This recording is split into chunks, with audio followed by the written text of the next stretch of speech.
वृद्धाश्रम। दीपू 8 साल का था। उसके मम्मी पापा एक कंपनी में काम करते थे। उनके ऑफिस चले जाने के बाद वो अकेला रह जाता था। इसलिए उसका ध्यान रखने के लिए घर में एक नैनी रखी हुई थी। दीपू अपने माता पिता की इकलौती संतान था, इसलिए दीपू की हर इच्छा पूरी की जाती थी। दीपू के पास ढेर सारे खिलौने थे, पर नैनी और खिलौनों के साथ खेलते हुए वो अब ऊब चुका था। इसलिए एक दिन उसने अपने मम्मी पापा से कहा कि वो लोग उसे छोड़कर ऑफिस न जाया करें और उसके साथ घर में ही रहें। मम्मी पापा के लिए ऑफिस छोड़कर घर पर रहना असंभव था। इसीलिए उन्होंने नैनी से कहा कि वह दीपू को पास के ही पार्क में रोजाना घुमाने ले जाया करे। उनका कहा मानकर नैनी दीपू को पास के ही एक पार्क में ले गई। शाम का वक्त था। पार्क में बहुत सारे लोग थे। वहाँ झूले लगे हुए थे जिन पर बच्चे झूल रहे थे।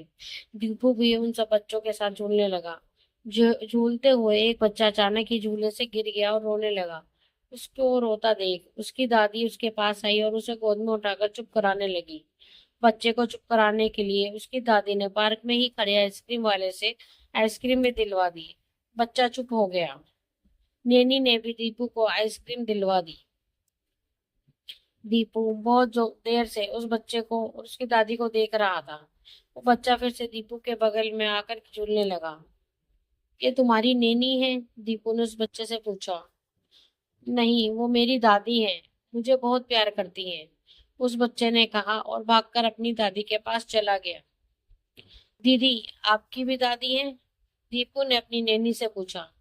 नहीं, मेरी दादी तो अब इस दुनिया में नहीं रही, पर नानी है और नाना जी भी, नैनी ने बताया।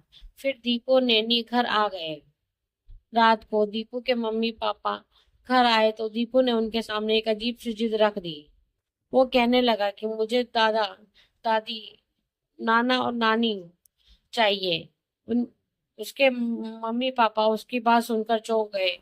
नैनी ने बताया कि पार्क में बहुत से बच्चे अपने दादा दादी के साथ आते हैं। उन्हें देखकर ही दीपू के मन में ये बात आई। दीपू की मांग गलत नहीं थी, पर पूरी भी नहीं हो सकती थी, क्योंकि चारों में से कोई भी अब इस दुनिया में नहीं था। और रही रिश्तेदारों की बात, तो उसके मम्मी पापा दूसरे शहर में रहते और रिश्तेदार दूसरे शहर में थे। मम्मी पापा ने दीपू को समझाने की बहुत कोशिश की, मगर वो नहीं समझा। उसने नैनी के साथ पार्क जाना भी बंद कर दिया और हमेशा चुप चुप और चिढ़ा हुआ रहने लगा।